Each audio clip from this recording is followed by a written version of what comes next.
आप सभी बच्चों का बहुत बहुत स्वागत है। बच्चे, जैसा आप लोग जानते हो कि हमने ये PYQ एनालिसिस सीरीज शुरू की हुई है आपके अपकमिंग SSC एग्जाम्स को देखते हुए। और आज हमारे सामने एक शानदार शिफ्ट है SSC CGL द्वारा, जो 24 सितंबर 2024 जो शिफ्ट 1 में जो पेपर आयोजित हुआ SSC के द्वारा, तो वो आज हम एनालाइज करेंगे।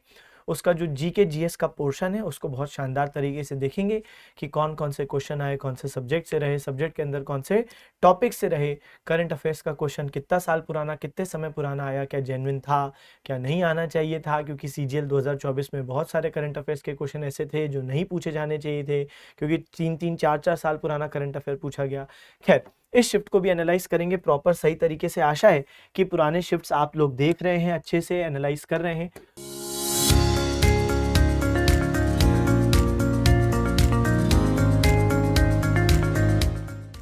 और उससे अब आपके नंबर भी उम्मीद है सुधर रहे होंगे, बेहतर आ रहे होंगे, क्योंकि आपको पता चल रहा होगा कि कहां से ज्यादा क्वेश्चन आ रहे हैं और आप वहां पे फोकस कर रहे होंगे और आने वाले एग्जाम में भी आपको इंप्रूवमेंट देखने को मिलेगा।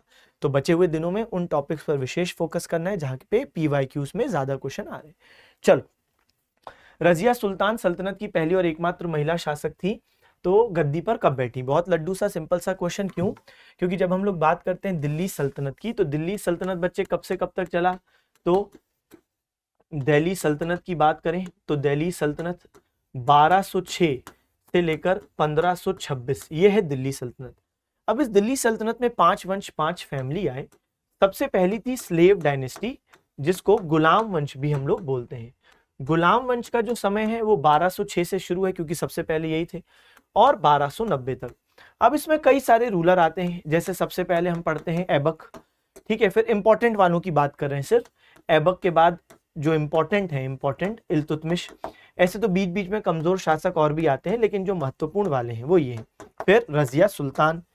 अब जब हम लोग टाइम पीरियड की बात करते हैं तो ऐबक 1206 से शुरू, क्योंकि सबसे पहले गुलाम वंश में यही है, इन्हें स्थापना की है किसकी? स्लेव डायनेस्टी की। तो 1206 से 1210 चौगान खेल रहे थे, घोड़े से पांव, चौगान खेल रहे थे, हॉर्स पोलो या चौगान जिसे कहते हैं, और फिर घोड़े का पांव फिसला और ये भी सर के बल गिरे, इनकी भी मृत्यु हुई। इनके बाद आते हैं इल्तुतमिश 1211 से 36। अच्छा, अब इल्तुतमिश के बच्चे में सिर्फ ऐसा नहीं है कि रजिया ही थी, इनके जो बेटे भी थे, लेकिन इल्तुतमिश को मालूम था कि उनके बेटों में वो गुण नहीं है।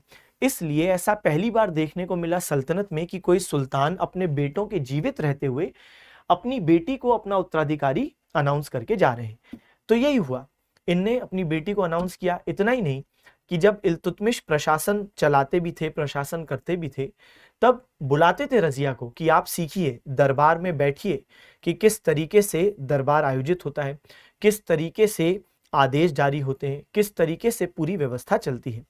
और अपने साथ हंटिंग पर, शिकार पर रजिया को लेके भी जाते थे।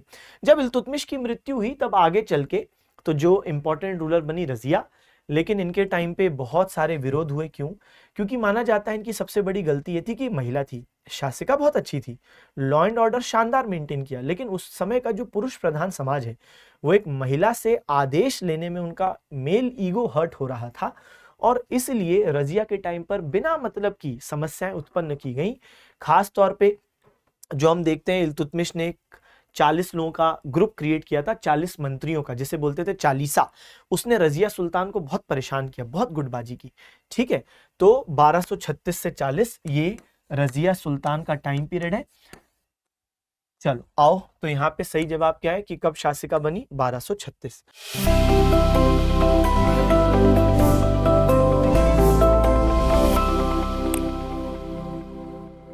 आगे AR रहमान, गुलजार और डैश ने सर्वश्रेष्ठ मोशन पिक्चर गीत जय हो के लिए 52वां वार्षिक ग्रैमी पुरस्कार जीता।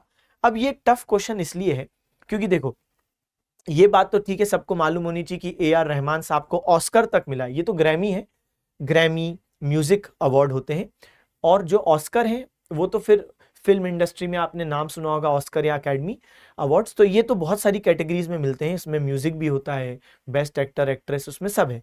ग्रैमी में भी ऐसा ही कुछ व्यवस्था है, लेकिन ये म्यूजिक अवार्ड्स पर ही विशेष रूप से फोकस करता है। कौन? ग्रैमी। और जो ऑस्कर है वो तो फिर जो फिल्म है, स्क्रीन प्ले है, बेस्ट डायरेक्टर है, वो सब में जाते हैं। अच्छा, खैर, अब ये टफ क्वेश्चन इसलिए है क्योंकि A.R. रहमान साहब को जो ऑस्कर मिला जय हो के लिए, उम्मीद है आपने भी गाना सुना होगा, तो ये बात है साल 2009 की। अब साल 2009 में ऑस्कर मिल रहा है A.R. रहमान साहब को, चलो फिर भी ये बच्चा दिमाग में रख लेता है, लेकिन अब उनके साथ और वो कौन लोग थे, तो ये थोड़ी सी टफ बात इसलिए हो जाती है क्योंकि जय हो में जो हिंदी लिरिक्स है ना वो गुलजार साहब ने दिए हैं, और जो स्पेनिश बीच में वर्स हैं, स्पेनिश जो बोल हैं वो दिए हैं तन्वी शाह ने। तो कुल मिला के तन्वी शाह है जो A.R. रहमान और गुलजार जी के साथ जिनने ग्रैमी पुरस्कार रिसीव किया था। तो A.R. रहमान, गुलजार, तन्वी शाह, इनने ग्रैमी अवार्ड इन्हें मिला है जय हो सॉन्ग के लिए, स्लम डॉग मिलियनेयर का सॉन्ग है। और यहां पर अगर मैं बात करूं तो आप देख सकते हैं कि जय हो को ऑस्कर भी मिला है, और यहां पर आप देख सकते हो कि जय हो को ग्रैमी पुरस्कार मिला है। तो ये जो क्वेश्चन है वो बेसिकली इसकी बात करता है, वो इसकी बात नहीं करता ऑस्कर की, लेकिन वो इसकी बात करता है कि 2010 में जो ग्रैमी पुरस्कार मिला है जय हो को, तो उसमें किसने शेयर किया है। तो 3 लोगों ने शेयर किया है, मैंने आपको तीनों के नाम बता दिए। चलिए, जब आप देखते हैं कि आपके कॉलेज के दोस्त कैंटीन वाले से झगड़ने लगे हैं क्योंकि उसने कुछ धर्म विरोधी बातें कही हैं, तो आप पर कौन सा मौलिक कर्तव्य लागू होता है।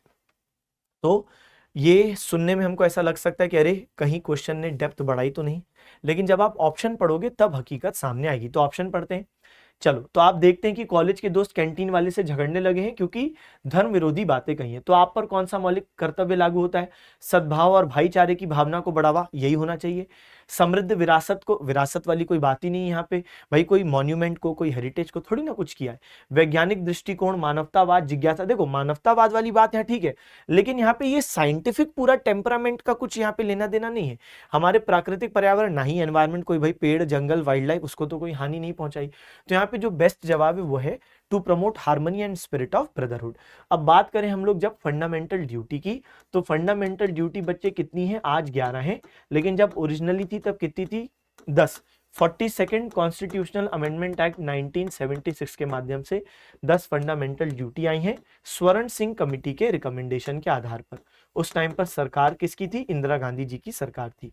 जो 11वीं फंडामेंटल ड्यूटी है वो कब आई है, तो 86th कॉन्स्टिट्यूशनल अमेंडमेंट एक्ट 2002 में ये फंडामेंटल ड्यूटी बनाई गई है कि जो पेरेंट्स हैं वो अपने 6 से 14 साल के बच्चों को भेजें स्कूल, क्योंकि इसी 86 कॉन्स्टिट्यूशनल अमेंडमेंट एक्ट 2002 ने एक नया फंडामेंटल राइट इंसर्ट किया 21A, जिसमें फ्री और कंपलसरी एजुकेशन है, लेकिन पेरेंट्स की भी तो जिम्मेदारी है कि वो बच्चों को स्कूल भेजें। तो ये पेरेंट्स के लिए ये फंडामेंटल ड्यूटी है। और जब हम बात करते हैं सद्भाव और भाईचारे की भावना की, तो ये 51A क्लॉज ई है। ठीक है, ये क्या है बच्चे, 51A clause E, to promote harmony and spirit of common brotherhood amongst all the people. तो आप यही जाके बोलोगे ना भाई झगड़ो मत, कोई नहीं, एक दूसरे के धर्म के प्रति गलत मत कहो, भाईचारा रखो। चलो, ताडोबा राष्ट्रीय उद्यान भारत के किस राज्य में स्थित है। अगेन बहुत ही इजी क्वेश्चन, तो अभी तक ये शिफ्ट को एनालाइज करें। वो जो A.R. रहमान वाला क्वेश्चन था, तो वो अच्छा वहां पे A.R. रहमान पूछते तो वो फिर इजी रह जाता, लेकिन जो उसने पूछा उसकी वजह से वो मॉडरेट टू टफ था, वो एक सिंगल। लेकिन बाकी जितने अभी तक क्वेश्चन देखे सब बेहद आसान। ये क्वेश्चन भी, ताडोबा कहां पर है, महाराष्ट्र। हम तो जो 107 नेशनल पार्क है उनको क्लास में बकायदा याद करते हैं, है ना। और जब महाराष्ट्र के नेशनल पार्क्स की बात करते हैं तो यहां पर आप देखो क्या ट्रिक है इसको याद रखने की। पहले एक बार नाम पढ़ता हूं, तो चंदोली, गूगामल, तडोबा, नेगांव, पेंच और संजय गांधी। अब ट्रिक क्या है कि मुंबई में, महाराष्ट्र मुंबई, तो मुंबई में लोगों के पास समय नहीं है, समय नहीं, बहुत व्यस्त है, भागम भाग लगी है, बहुत ही ज्यादा बिजी सिटी है, बोलते हैं ना सोती नहीं है ये सिटी, भागती रहती है, लोग भाग रहे हैं।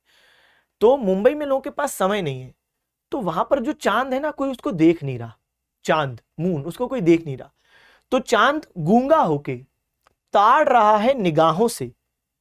चांद गूंगा होके, चांद खुद ही ताड़ रहा है क्योंकि उसको कोई देख नहीं रहा, तो चांद खुद ही देख रहा है, तो चांद गूंगा होके ताड़ रहा है निगाहों से कि कोई उसको देखे। ठीक है, तो यही है, बस इतना ही है। बाकी पेंच और संजय गांधी आपको दिमाग में रखने पड़ेंगे। पेंच जो है वो एमपी और महाराष्ट्र दोनों शेयर करते हैं ये नेशनल पार्क। ठीक है, तो ये तरीके से आपको याद हो जाता। तो तडोबा कहां पर है, महाराष्ट्र में। चलिए बात करें आगे की।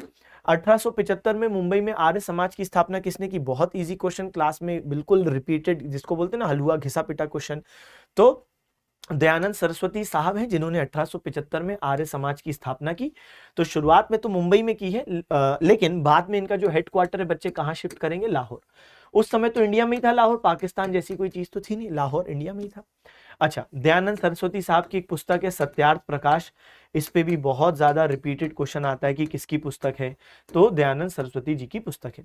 दयानंद सरस्वती साहब का बड़ा फेमस स्लोगन है गो बैक टू वेदास, यानी वेदों की ओर लौटो, यानी उस जमाने में, उस समय में, उन परंपराओं में लौटो जब सती नहीं था, उस जमाने में लौटो जब बाल विवाह नहीं था, उस जमाने में लौटो जब विधवा पुनर्विवाह होता था, जब जातिगत कुरीतियां नहीं थी, तो इसलिए गो बैक टू वेदास। इतना ही नहीं, इनका एक और है India is for Indians, Bharat भारतीयों के लिए है, यानी यहां पर ब्रिटिशों को क्या बोल रहे हैं कि तुम छोड़ो, तुम चले जाओ, तो यानी स्वराज, तो स्वराज की मांग करने वाले सबसे पहले व्यक्ति यही है।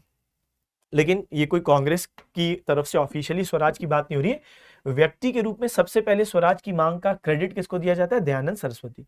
इनने डीएवी नाम के स्कूल भी खोले ना, दयानंद आंग्ल वैदिक स्कूल, 1886 में सबसे पहला लाहौर में खोला था।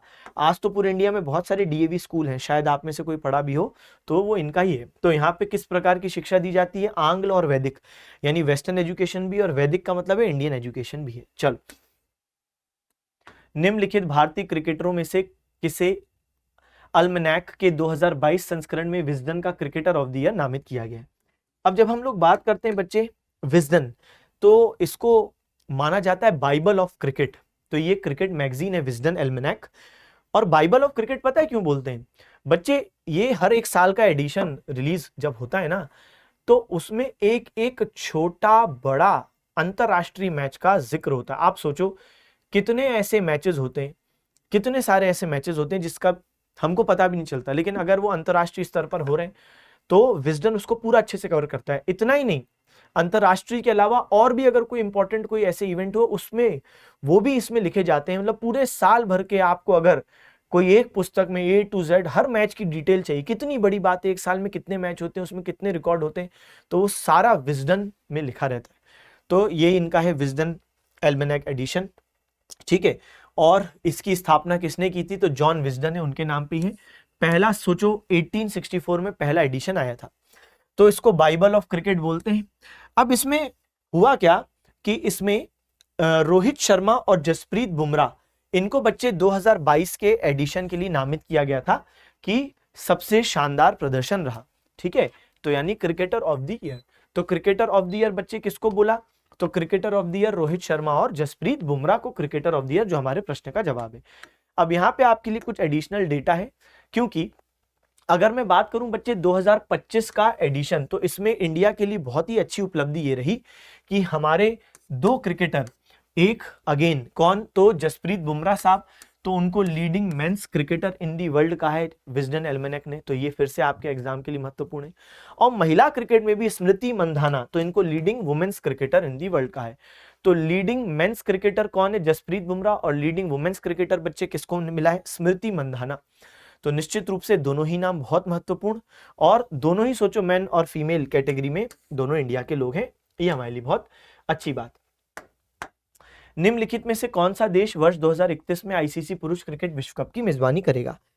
अब ये जो प्रश्न है, अगर आप मेरे पुराने वाले एनालिसिस देखे हुए हैं, तो मैंने आपको बच्चे कई बार एक लिस्ट दिखाई थी, और मैंने कहा था कि कभी भी यहां से क्वेश्चन आएगा कि कौन ये वाले साल का होस्ट, कौन अगले बार का होस्ट, और ये आपको दिमाग में रखना ही है। और देखो आ गया ना क्वेश्चन, तो अब देखते हैं हम लोग। तो सबसे पहले बात करते हैं कि इंडिया ने कितनी बार होस्ट किया है ICC ODI 50 over world cup, 4 बार। कब कब, 1987, 1996, 2011, 2023। और हम लोग जीते कितनी बार है वर्ल्ड कप, 2 बार, 1983 और 2011 में जब हमारे यहाँ हुआ था हम जीते भी थे। अच्छा, आईसीसी की बात करें तो आईसीसी का हेडक्वार्टर दुबई में है, 1909 में आईसीसी की स्थापना हुई है। बीसीसीआई की स्थापना कब हुई है बच्चे, तो बीसीसीआई की स्थापना 1928 में हुई है। और बीसीसीआई का हेडक्वार्टर कहां पर है, तो जो बीसीसीआई का हेडक्वार्टर है वो मुंबई में है, बीसीसीआई का हेडक्वार्टर, लेकिन आईसीसी का कहां पर है, दुबई। अब बात करें इस लिस्ट की, 2023 में ओडीआई वर्ल्ड कप जब इंडिया में हुआ तो ऑस्ट्रेलिया विजेता था। अब 2027 में साउथ अफ्रीका, जिम्बाब्वे, नामीबिया यहां पर होगा। और 2031 जो हमारे प्रश्न का जवाब है, इंडिया और बांग्लादेश। ठीक है, तो यहाँ पे सही जवाब हो गया बच्चे क्या, इंडिया और बांग्लादेश। चलिए आगे बढ़ते हैं, अगली चीज देखते हैं। असम में मकर संक्रांति का त्योहार किस नाम से मनाया जाता है। अब जब हम लोग बात करते हैं असम की, तो वहां पे एक फेस्टिवल होता है बिहू, और बिहू भी 3 बिहू होते हैं। सबसे पहले हम लोग बात करें बच्चे कौन सा बिहू, तो जो जनवरी महीने में होता है उसको हम कहते हैं माघ बिहू, क्योंकि माघ जनवरी वाला ही महीना है, तो माघ बिहू। और इसका एक और नाम इसको बोलते हैं भोगाली बिहू। तो ये सबसे पहले तो यहाँ पे लिख देते हैं बच्चे भोगाली बिहू या माघ बिहू। ठीक है, ये कौन से महीने में? तो ये जनवरी महीने में। समझ में आ गई सर बात? आ गई। आगे बढ़ते हैं। फिर एक होता है रोंगाली बिहू, अप्रैल महीने में। कौन सा? रोंगाली। और ये सबसे इंपॉर्टेंट होता है तीनों में, रोंगाली बिहू।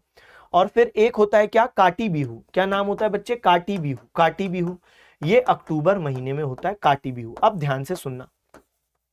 अब क्या होता है कि सबसे पहले बात करें भोगाली या माघ बिहू की, तो यहाँ पे अभी हाल ही में जब फसल कटाई होती है तब ये फेस्टिवल सेलिब्रेट किया जाता है, क्योंकि अब फसल कटाई अभी अभी हुई है, तो जाहिर सी बात है बहुत अच्छी फसल आपके पास है, यानी बहुत ज्यादा खाने को होता है। तो एक नाम मिला है भोगाली। भोगाली मतलब होता है फीस्ट करना, मतलब बहुत ज्यादा खाने को जब मिले तो, कि मतलब जो चाहे खाओ, तो भोगाली बिहू उसको बोलते हैं। अच्छा, लेकिन अगर हम यही काटी बिहू पे जाएं, काटी बिहू को कंगाली बिहू भी बोलते हैं, क्योंकि ये जिस महीने में अक्टूबर में आता है, तो पारंपरिक रूप से उन महीनों में फसल की बहुत कमी हो जाती है, खाने की कमी हो जाती है, तो काटी बिहू के टाइम पे खाना नहीं। आज की बात छोड़ दो, आज तो ठीक है, अब खाने के अब स्वरूप बदल गए, अब तो पूरे साल भर खाना, मगर फिर भी अगर हम फसल के दृष्टिकोण से असम क्षेत्र की बात करें, तो काटी बिहू में क्या है? कंगाली बिहू क्यों बोलते हैं? क्योंकि खाना कम है, स्केर्सिटी है। ठीक है, अब देखो क्वेश्चन ने क्या पूछा था। क्वेश्चन ने पूछा कि by what name is the festival of Makar Sankranti. अब आपको मालूम है मकर संक्रांति जनवरी महीने में आती है, और जनवरी महीने में जो बिहू होता है वो कौन सा होता है? माघ बिहू या भोगाली बिहू, जो इस प्रश्न का सही जवाब है। ठीक है, तो मैंने आपके लिए यहाँ पे लिख दिया है कि काटी बिहू को कंगाली बिहू भी बोलते हैं, क्योंकि यहाँ पे बच्चे क्या होता है? स्केर्सिटी ऑफ फूड होती है। ये बात हो रही है किसकी? काटी बिहू की, है ना। और अगर मैं बात करूं सिर्फ किसकी, तो माघ बिहू की, तो माघ बिहू इसको भोगाली भी बोलते हैं, जनवरी महीने में होता है। भोगाली का मतलब ही अबेंडेंस ऑफ फूड, बहुत अच्छे स्तर पे खाना मौजूदगी। चलिए आगे देखें, इनमें से कौन सा शब्द फुटबॉल से संबंधित है? Again very easy question. जो बिहू वाला क्वेश्चन है वो भी इजी ही क्वेश्चन है, वो कोई टफ क्वेश्चन नहीं है, क्योंकि बिहू सभी को मालूम है कि असम का ही एक फेस्टिवल है, बचपन से पढ़ते हो बिहू फेस्टिवल, बिहू डांस। अब देखो अगर आपको गैस भी करना होता असम में, तो यहाँ पे पेडुंगा, पोंगल, पोंगल, ये थोड़ी ना है बेटा, हर कोई यही गैस करेगा, तो बाय गैस भी बन जाता, लेकिन हमने तो डिटेल भी देख ली, तो वो भी इजी क्वेश्चन था। मतलब अब कौन सा शब्द फुटबॉल से संबंधित है? अब अगर तुम्हें नहीं मालूम कौन सा शब्द फुटबॉल से संबंधित है, फिर भी ये प्रश्न बन जाता। क्यों? क्योंकि यहाँ पे बाकी ऑप्शन देखो, थर्ड मैन, ओवर और एलबीडब्ल्यू, ये किससे रिलेटेड है? सबको मालूम है, क्रिकेट। तो सही जवाब क्या है बच्चे? Bicycle kick. अब बाइसिकल किक क्या होता है? जैसे आप यहाँ पे देखो क्रिस्टियानो रोनाल्डो साहब बाइसिकल किक लगाते हुए, तो इसमें जो आपका जो पीठ है वो हॉरिजॉन्टल होता है ना।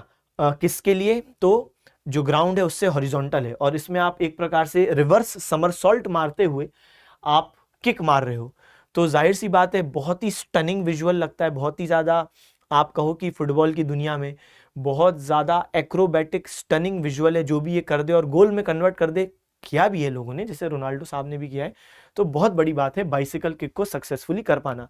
ये बहुत सारी चीज इंडिकेट करता है कि व्यक्ति की फिटनेस का स्तर दिखाता है, कि आप खड़े खड़े आप इस तरीके से उल्टे गिर पाओ और किक को एक्यूरेसी से मार पाओ, तो ये आपकी टेक्निकल स्किल, आपकी फिजिकल फिटनेस, इस सब को दर्शाता है। तो निश्चित रूप से बहुत शानदार। सामने वाले आदमी को देखो, ठीक है, खैर कोई नहीं, आओ। तो यही है फुटबॉल से संबंधित, है ना। आगे देखते हैं, विशेष आर्थिक क्षेत्र यानी स्पेशल इकोनॉमिक जोन में व्यवसायों को दिया जाने वाला प्राथमिक लाभ क्या है? क्या होता है ये? तो बिना देखे बताने वाली चीज है। स्पेशल इकोनॉमिक जोन में क्यों लोग जाते हैं? क्यों कंपनियां फैक्ट्री खोलना चाहती हैं स्पेशल इकोनॉमिक जोन में? क्योंकि टैक्स बेनिफिट है, तो बच्चे टैक्स एंड ड्यूटी कंसेशंस होते हैं, इसलिए ऐसा वो लोग करते हैं। ठीक है, और मैं आपको यहाँ पे पहले बता देता हूं, बहुत सारे फैसिलिटीज होते हैं, जैसे ड्यूटी फ्री इंपोर्ट।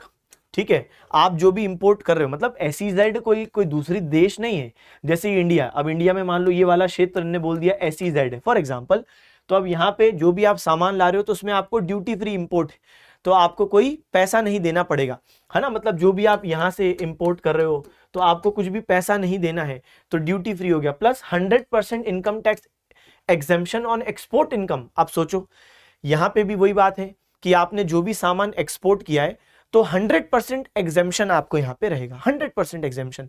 लेकिन कितने साल के लिए? तो शुरुआत के 5 साल के लिए, फिर नेक्स्ट 5 साल के लिए 50% एग्जेम्पशन। लेकिन मिल तो रहा ना भाई, 5 साल भी पहले अगर 100% मिल गया, अगले 5 साल फिर 50%, इतना फायदा, करोड़ों रुपए का फायदा इतने में कंपनियों का हो जाता है। तो ये सबसे मेन बात है। ऐसा नहीं है कि सिर्फ यही एक फायदा है, और भी फायदे हैं, जैसे लाइसेंस नहीं चाहिए इंपोर्ट के लिए कोई। दूसरा फायदा आप देखो कि 100% एफडीआई लगभग अलाउड होती है, तो बहुत सारे फायदे हैं। लेकिन जो सबसे मुख्य फायदा है वो क्या होता है? Tax benefit. अच्छा, पार्लियामेंट ने जो स्पेशल इकोनॉमिक जोन एक्ट है कब पास की? 2005, और ये लागू कब हुई? 2006। तो कभी कभार ऐसे फैक्चुअल क्वेश्चन भी आ जाएंगे कि एसईजेड एक्ट पास कब हुई? 2005, और लागू कब हुई बच्चे? 2006। आइए आगे की बात करें। भारत में राज्य का सर्वोच्च विधि अधिकारी किसे माना जाता है? बहुत लड्डू क्वेश्चन। अच्छा हाँ, तो अब देखो गलती बच्चों से क्या हो जाती है, क्वेश्चन क्या है, क्वेश्चन भी थोड़ा ट्रिकी है कि भारत में राज्य का सर्वोच्च विधि। अब अगर मान लो आपने जल्दबाजी में क्या किया कि भारत में सर्वोच्च विधि, तो आप क्या कर लोगे? आप कर दोगे अटॉर्नी, और वो गलत हो जाएगा। जबकि यहां पे क्या बोला? Highest law officer of state, Bharat में राज्य का, तो स्टेट का बेटा क्या होता है? Advocate general, article 165। तो एडवोकेट जनरल क्या है? अटॉर्नी जनरल जो काम केंद्र के लिए करता है वही काम एडवोकेट जनरल स्टेट के लिए करता है। Attorney general article 76, highest law officer of the country, first law officer of the country, chief legal adviser to central government, article 76 में पद का सृजन है। Advocate general, highest law officer of state, first law officer of state, chief legal adviser to state government, article 165 में पद का सृजन है।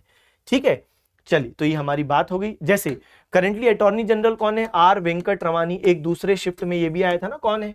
तो आर वेंकट रमानी साहब, तो ये है जो कि कौन है बच्चे? Current attorney general India level. बाकी स्टेट में तो अब आपको मालूम है बहुत सारे स्टेट है, तो अब आप देखो कि आपके स्टेट का, अपने अपने स्टेट का कौन कौन सा है वो आप पता करो, कौन है एडवोकेट जनरल, क्योंकि बहुत सारे स्टेट है। चलिए बात करते हैं। तो ये एडवाइस करते हैं स्टेट गवर्नमेंट को लीगल मैटर्स पे, लीगल केस में कौन? Advocate general. अच्छा, फिर देखो अदर लीगल ड्यूटीज भी करते हैं जो कि गवर्नर द्वारा असाइन की जाती हैं। इनका जो अपॉइंटमेंट है उस पर बात करें तो यहाँ पे governor of each state shall appoint a person who is qualified to be a जज ऑफ अ हाई कोर्ट। यानी अगर किसी को एडवोकेट जनरल बनना है तो क्वालिफिकेशन क्या है कि हाई कोर्ट का जो जज बनने की काबिलियत है, जो एलिजिबिलिटी है, वो अगर आप फुलफिल कर रहे हो तो आप यहाँ पे बन सकते हो एडवोकेट जनरल। सेम कहानी क्या है, अटॉर्नी जनरल जिसको बनना है तो सुप्रीम कोर्ट का जज बनने का जो क्वालिफिकेशन है वो आप फुलफिल करो तब आप एलिजिबल। चलो आगे बढ़ते हैं। महेंद्र वर्मन प्रथम जिन्होंने मत्त विलास प्रहसन लिखा था निम्नलिखित में से किस शासक राजवंश से संबंधित है? अब यहाँ पे देखने पे क्वेश्चन टफ लग रहा है, लेकिन बाय गेस भी आप ऐसे करते हो। देखो बात समझना, जिस बच्चे ने डायरेक्टली नहीं पढ़ा हो लेकिन पल्लव तो आपने पढ़ा होगा, जैसे हम लोग भी क्लास में जब पल्लव पढ़ते हैं तो वहां पर पल्लव में आप लोग डिस्कस करते हो बच्चे नरसिंह वर्मन। किसको? नरसिंह वर्मन। अब आपको मालूम चल गया, अच्छा पल्लव लोगों के फाउंडर का नाम क्या है? सिंह वर्मन। पल्लव लोगों में बेटा फाउंडर का नाम क्या है? सिंह वर्मन। अब आप खुद सोचो, यहां पे नाम है महेंद्र वर्मन, फाउंडर का नाम है सिंह वर्मन, एक ग्रेट किंग है पल्लवों में नरसिंह वर्मन। तो आप इन सब चीजों के माध्यम से भी एक अनुमान लगाते हो कि हाँ भाई वर्मन कॉमन हमको लग रहा है। ठीक है, बाकी आपने डिटेल में पढ़ा पुष्यभूति, वहां पे हर्षवर्धन है, वर्धन नॉट वर्मन। ठीक है, राज्यवर्धन, पुष्यभूति वर्धन तो ये नहीं है। मैत्रक तो भाई आपको मालूम है लोकल रूलर है गुजरात के, तो वो भी नहीं है। ठीक है, और हम बात करें क्योंकि मैत्रक इतने इंपॉर्टेंट नहीं है कि उन पे अलग से कुछ डिटेल में कुछ चीजें भी आए, बस एक जैन काउंसिल है, सेकंड जैन काउंसिल जो वल्लभी गुजरात में हुआ, जो मैत्रक वंश के शासकों ने स्पॉन्सर किया है, वहां पे आप पढ़ते हो। ठीक है, बाकी चालुक्य लोगों में भी आप देखते हो जैसे भीम, तो भीमदेव प्रथम, भीमदेव द्वितीय, ऐसे नाम आते हैं। तो ये जो महेंद्र वर्मन है ये साउथ इंडियन डायनेस्टीज के नाम होते हैं। आप वैसे भी यहाँ पे पल्लव कर सकते थे। अब बात करें ये है कौन? बेटा नरसिंह वर्मन के पिताजी का नाम है महेंद्र वर्मन। तो नरसिंह वर्मन के पिताजी का नाम क्या है? महेंद्र वर्मन। और महेंद्र वर्मन ने एक पुस्तक लिखी है मत्त विलास प्रहसन, और ये जो पुस्तक है ये बेसिकली क्या है? एक सटायरिकल प्ले है। किसके ऊपर? कि जो उस समय में जो धार्मिक परंपराएं रही उनको यहाँ पे ये कहते हैं ना कटाक्ष के रूप में, है ना, और व्यंग के रूप में इस पुस्तक में उन्होंने लिखा है। अच्छा, दूसरी बात, महेंद्र वर्मन प्रथम ने ही रॉक कट आर्किटेक्चर, यानी हम देखते हैं ना कि जैसे फॉर एग्जांपल आगे चल के इनके बेटे आते हैं नरसिंह वर्मन, तो उनके टाइम पे तो बहुत जबरदस्त कंस्ट्रक्शन होता है मंदिरों का, जैसे महाबलीपुरम में नरसिंह वर्मन के दौरान। तो वो जो कहानी की शुरुआत है कि आप रॉक कट आर्किटेक्चर कर रहे हो, चट्टानों को कटवा के आप स्थापत्य कला का निर्माण कर रहे हो, तो ये महेंद्र वर्मन ने शुरू किया था। नरसिंह वर्मन तो बाद में आए हैं, ठीक है। अच्छा, ये वही नरसिंह वर्मन है, महेंद्र वर्मन के बेटे, तो जो आगे चल के किस पे अटैक करेंगे, चालुक्य लोगों पर। और चालुक्य लोगों में एक रूलर होते हैं पुलकेशिन द्वितीय, तो पुलकेशिन द्वितीय को हरा देंगे। कौन? नरसिंह वर्मन। ना सिर्फ हरा देंगे, पुलकेशिन द्वितीय को जान से मार देंगे, और उनकी जो राजधानी होती है बादामी या वातापी, उस पर कब्जा कर लेंगे, और एक टाइटल लेंगे नरसिंह वर्मन, वातापी कोंड, यानी मैं वातापी का राजा। चलो आगे बढ़ते हैं। राष्ट्रपति के चुनाव से संबंधित कौन सा अनुच्छेद? तो ये शिफ्ट बेसिकली इजी के दिशा में ही जा रही है। आर्टिकल 54। सबसे पहले बात करें आर्टिकल 52 क्या बोलता है, there shall be a president. सही है, भारत का कोई राष्ट्रपति होगा। अब बात करते हैं अलग अलग आर्टिकल्स की, तो लड्डू क्वेश्चन है बच्चे। 54 में आप देखो आपको इलेक्शन ऑफ प्रेसिडेंट मिलता है, और यहाँ पे आप देखते हो कि इलेक्टोरल कॉलेज जो है, अगर हम उसकी बात करें, कौन होता है प्रेसिडेंट के इलेक्टोरल कॉलेज में? तो लोकसभा और राज्यसभा के जो इलेक्टेड मेंबर्स हैं, केवल वो, नॉट नॉमिनेटेड, नामांकित नहीं चलेंगे, सिर्फ जो कि इलेक्टेड हैं। इसके अलावा आप देखते हो कि जो स्टेट लेजिस्लेटिव असेंबलीज हैं उनके इलेक्टेड मेंबर, है ना। और क्या देखते हो बच्चे, और आप देखते हो जो यूनियन टेरिटरी है, जैसे आपके पास यूनियन टेरिटरी में बात करें तो दिल्ली हो गई, पुदुचेरी हो गई, जम्मू कश्मीर के पास भी तो है अब, तो इनके जो विधानसभाएं यूनियन टेरिटरीज के, इसके इलेक्टेड मेंबर्स हिस्सा लेते हैं। फिर एक दूसरे शिफ्ट में, मतलब 2024 में नहीं, उससे पहले ओथ पूछ लिया था, तो आर्टिकल 60। इंपीचमेंट जो महाभियोग है वो 61। तो ये कोई भी चीज कभी भी बच्चे आ सकती है, इसलिए मैंने ये दोनों स्लाइड आपके लिए रखी है। 72 में क्षमा, तो पार्डनिंग पावर्स, और फिर 1, 2, 3 ऑर्डिनेंस, ये भी कई बार पूछा जा चुका है। चल, भारत की जनगणना 2011 के अनुसार केंद्र शासित प्रदेशों के किस समूह में जनसंख्या का घनत्व सबसे अधिक है? अब ये क्वेश्चन उसने टफ बनाने का प्रयास किया, लेकिन नॉर्मल कॉमन सेंस से ये क्वेश्चन कैसे बनता है। हम सब पढ़ते हैं कि भाई दिल्ली का जो जनसंख्या घनत्व है सबसे ज्यादा है। जैसे मैं क्लास में आपको हमेशा ये वाली स्लाइड दिखाता हूं सेंसस वाले टॉपिक में, कि सर्वाधिक जनसंख्या घनत्व वाला केंद्र शासित प्रदेश क्या है? दिल्ली। दिल्ली में मैं ये भी बताता हूँ 11,320 लोग 1 किलोमीटर स्क्वायर में रह रहे हैं, जो कि बहुत बहुत बहुत ज्यादा है। इंडिया का क्या है पॉपुलेशन डेंसिटी, तो आपको मालूम है 382 लोग 1 स्क्वायर किलोमीटर, और दिल्ली में 11,320। तो पहले तो आपको ये करना है कि बच्चे ऐसा ऑप्शन ढूंढना है कि जिसमें दिल्ली होना चाहिए। अब यहाँ पे और यहाँ पे दोनों है। यहाँ पे क्या है, दिल्ली चंडीगढ़ दमनदीप, दिल्ली चंडीगढ़ पुदुचेरी। अब ये कॉमन सेंस आईक्यू से ऐसे बनता है क्योंकि आपको मालूम है दमन और दीव इतनी कोई बड़ी और इतनी कोई पॉपुलस नहीं है क्या यूनियन टेरिटरी, जबकि पुदुचेरी उसकी दिशा में कंपैरिजन में ज्यादा है। तो इसलिए दिल्ली चंडीगढ़ और पुदुचेरी आप वैसे भी ऐसे बना देते। बाकी अगर आपको चाहिए कि हाँ सर हमको एग्जैक्टली पता चल जाए, तो यहाँ पे आप देखो दिल्ली का 11,320, सेकंड नंबर पर है चंडीगढ़, तो चंडीगढ़ में 9,252। वो तो बहुत ही वेल प्लान्ड सिटी है और बहुत ही अच्छे स्तर पे अर्बनाइजेशन यहाँ पे हुआ है। फिर देखो पुदुचेरी, ठीक है, फिर दमन और दीव और लक्षद्वीप, तो यहाँ पे सही जवाब हो गया DCP, ठीक है, दिल्ली चंडीगढ़ पुदुचेरी।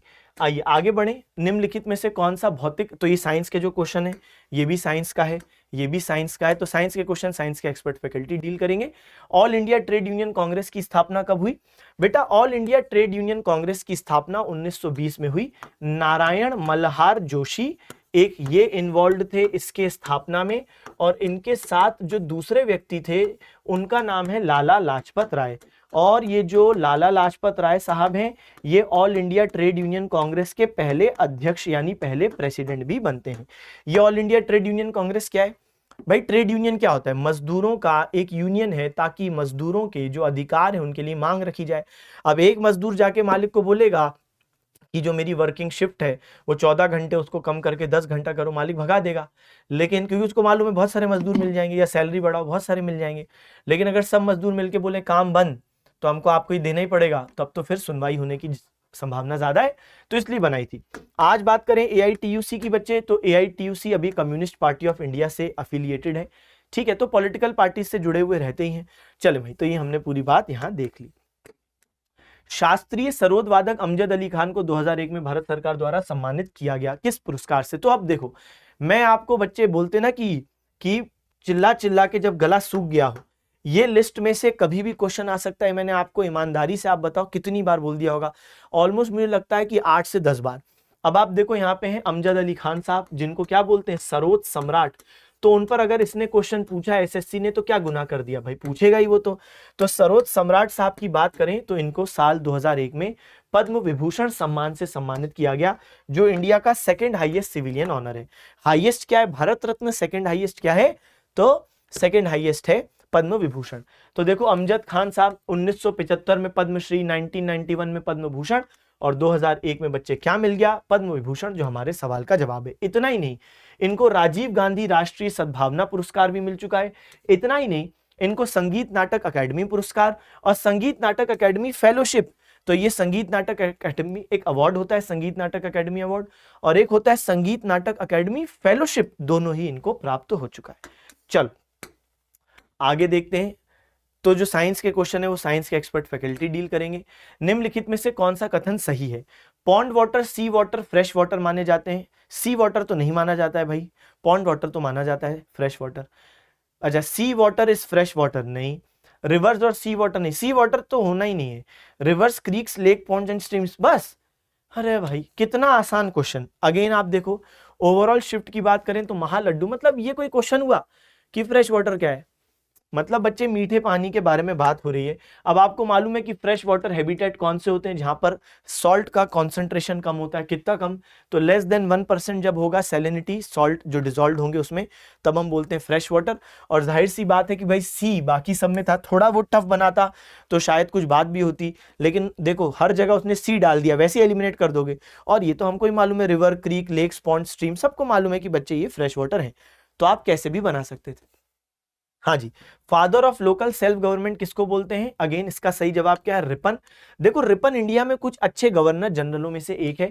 ये 1880 में गवर्नर जनरल बनता है और 1880 से 84 तक गवर्नर जनरल रहता है, और इस दौरान कई सारे रिफॉर्म्स करता है। जैसे फैक्ट्री रिफॉर्म्स किए थे, जहां पे उनने क्या किया था, वर्किंग आवर्स फिक्स किए, ठीक है, वुमेन और चिल्ड्रन के लिए।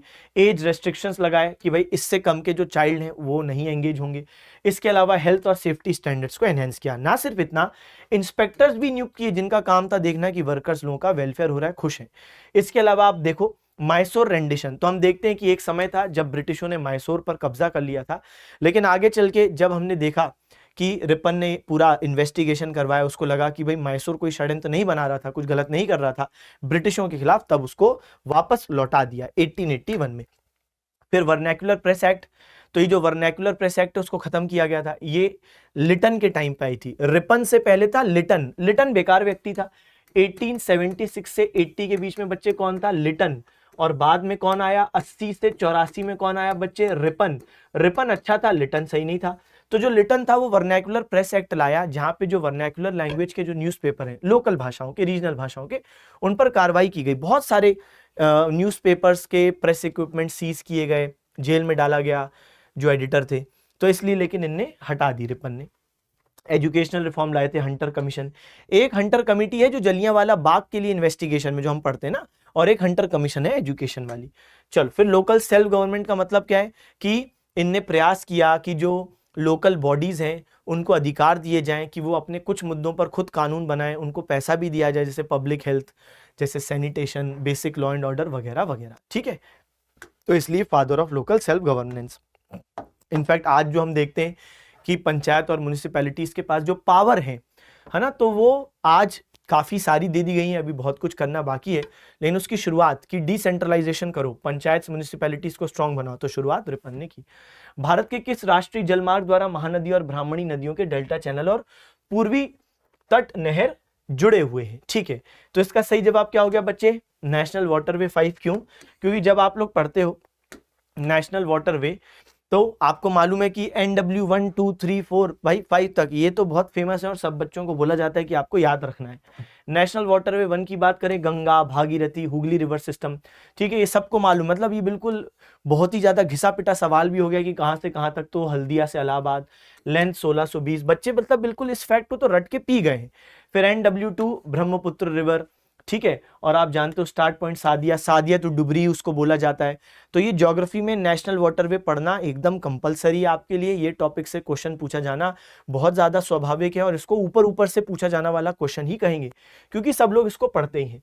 तो फिर है आपके सामने वेस्ट कोस्ट कैनाल, जो आपका केरल वाला क्षेत्र है, ठीक है, और फिर आप देखते हो गोदावरी रिवर सिस्टम NW4, और NW5 जो हमारे सवाल का जवाब है east coast canal Matai river, तो ऑप्शन में था ना, क्वेश्चन में था ना ईस्ट कोस्ट कैनाल, तो ये NW5 है, ठीक है। और ये कोलकाता और धमरा को कनेक्ट करता है 680 किलोमीटर, वेस्ट बंगाल और उड़ीसा वाले स्टेट में ये इनलैंड वाटरवे मौजूद है। इनलैंड वाटरवे का क्या मतलब है कि भाई यहां से सामान ले जाए जाए, इनलैंड ट्रांसपोर्ट का यूज किया जाए, क्योंकि हमारे यहाँ रेलवे, हमारे यहाँ जो पब्लिक रोड है वो सब बहुत ज्यादा ओवरबर्डन चल रहे हैं। और दूसरी बात, यहाँ पे जो फ्यूल का कंजम्पशन होता है वो भी कम होता है, जितना सामान आप ले जा सकते हो उसकी तुलना में, तो पर केजी फ्यूल का कंजम्पशन भी कम है। तो ये एनवायरनमेंट के लिए भी अच्छा है, फ्यूल के लिए भी अच्छा है, फॉरेन एक्सचेंज हमारा बचेगा, ठीक है। प्लस तो ये अभी उन जगहों पे ये रूट हैं जहां पे संभावना बहुत ज्यादा डेवलपमेंट की, और हमारे एग्जिस्टिंग रूट्स को फ्री करने के लिए इनलैंड वाटरवे सफल बनाना बहुत जरूरी है। क्योंकि आप देख रहे हो कि रेलवे में क्या स्थिति है भाई, है ना, नई जगह बच नहीं रही है, उतना तेजी से इंफ्रास्ट्रक्चर आ नहीं पा रहा है, इसलिए सरकार इनको बहुत प्रमोट कर रही है। तो बात करें इनलैंड वाटरवे की, तो बच्चे यहां पे आप नोटिस करेंगे कि साल 1985 में inland waterways authority of India act आई थी, और इसी के अंतर्गत अगले साल फिर ये 1986 में अथॉरिटी बनी थी। और नेशनल वाटरवेज एक्ट फिर 2016 में आई, जिसने 111 इनलैंड वाटरवेज की डेवलपमेंट की बात कही है। तो ये सारी बातें दिमाग में रखनी पड़ेंगी। एक्ट 1985 की है और स्थापना हुई अगले साल 1986 में, और नेशनल वाटरवेज एक्ट कब आई? 2016 में, जिसने 111 वाटरवेज को डेवलप करने की बात कही है। निम्नलिखित में से कौन सा संविधान संशोधन विधेयक तमिलनाडु में अनुसूचित जाति की सूची को संशोधित करने के प्रावधान से संबंधित है? ये क्वेश्चन आपका करंट अफेयर से संबंधित है, क्योंकि 2024 में आया था, लेकिन ये क्वेश्चन जब न्यूज में रहा था तो 2021 में रहा था। तो अगेन आलोचना का पात्र है एसएससी, क्योंकि 3 साल पुराना डेटा क्यों पूछ रहे हो भाई, कौन पढ़ रहा है? लेकिन अब जो है सो है, तो ये हमने 2024 में कई बार किया। चल बात करें हम लोग, तो आप जानते हो बच्चे कि आर्टिकल 341 क्या बोलता है कि ये पावर की शेड्यूल्ड कास्ट वेरियस स्टेट्स और यूनियन टेरिटरीज में आइडेंटिफाई करो। तो बच्चे ये प्रेसिडेंट के पास है, और फिर पार्लियामेंट के पास है कि जो एग्जिस्टिंग स्टेट यूनियन टेरिटरीज में जो SC रिकॉग्नाइज्ड है, आप उनकी लिस्ट को मॉडिफाई कर सकते हो। तो ये आप जानते हो बच्चे। तो आर्टिकल 341 में क्या बोला है कि it vests the power to specify scheduled caste in various states and union territories with the president of India. तो आपको बोला है कि स्पेसिफाई कर दो आप लिस्ट में, और अगर कभी इस लिस्ट को मॉडिफाई करना है तो ये पावर किसके पास है? पार्लियामेंट के पास है। अब इसी पावर का इस्तेमाल करते हुए हम देखते हैं कि पार्लियामेंट ने 2021 में एक बिल पास किया, और जिसमें तमिलनाडु में जो शेड्यूल्ड कास्ट थी तो उनमें कुछ परिवर्तन किया, और उनमें परिवर्तन कुछ इस प्रकार किया कि जो पहले एंट्री थी वो थी देवेंद्र कुलथन कम्युनिटी, और उसको रिप्लेस किससे किया? देवेंद्र कुल विलालार, जिसके अंतर्गत ये सब कास्ट भी इसमें इंक्लूड कर लिए गए। देखो, अगर आपको ये बात मोटे मोटे तौर पे समझनी है, तो बात यहां पर ये हो रही है कि यहां पे बच्चे एक एक्ट लाई गई है, जिसके माध्यम से तमिलनाडु में जो शेड्यूल्ड कास्ट जो है तो उनको रिकॉग्निशन दे रहे हैं, लिस्ट को मॉडिफाई कर रहे हैं कि ये भी शेड्यूल्ड कास्ट माने जाएं। समझ गए आप बात? लेकिन ये बिल कौन पास करता है? पार्लियामेंट पास करता है। तो बस इतना दिमाग में रखना। अभी कुछ समय पहले की बात है, कंट्रोवर्सी ने जन्म लिया था जब बिहार सरकार ने क्या किया था कि एक कम्युनिटी थी तांती तंतवा, और उसको शेड्यूल्ड कास्ट घोषित कर दिया। और तब सुप्रीम कोर्ट ने बिहार सरकार को बहुत हड़काया था कि आप ये अपने साइड से नहीं कर सकते, ये बहुत ही मैलिफाइड प्रैक्टिस है, आपका गलत इंटेंशन दिख रहा है, और ये माफी के योग्य भी नहीं है कि आप SC अपने मन से किसी को घोषित कर रहे हो, और बाद में जब हम हटा देंगे तो जाहिर सी बात है कि हम पर भी तो ब्लेम आएगा कि हम किसी कम्युनिटी को SC नहीं बनने दे रहे। दूसरा कि जो लोग जब तक बेनिफिट ले लिए, जब तक केस हमारे पास आया, फिर हम जब उस कम्युनिटी को हटाएंगे कि प्रॉपर प्रोसेस फॉलो नहीं हुआ, अभी SC नहीं है, तो जिन लोगों को नौकरी वगैरह मिल गई उनको नौकरी से हटाएंगे, तब भी हमारा नाम खराब होगा। तो ये आपने गलत किया है। तो ये कुल मिला के पार्लियामेंट के पास पावर है ना, कि वो मॉडिफाई कर पाए लिस्ट। चल, तो अब हम लोग इस पर्टिकुलर शिफ्ट को यहीं पर समाप्त करते हैं। मुझे आशा है कि आपको ये अच्छा लगा एनालिसिस। बताइएगा कमेंट सेक्शन में कैसा लगा। पढ़ते रहें, सिलेक्शन ले अपने माता पिता का नाम रोशन करें। Okay, bye bye, thank you, tata, see you again.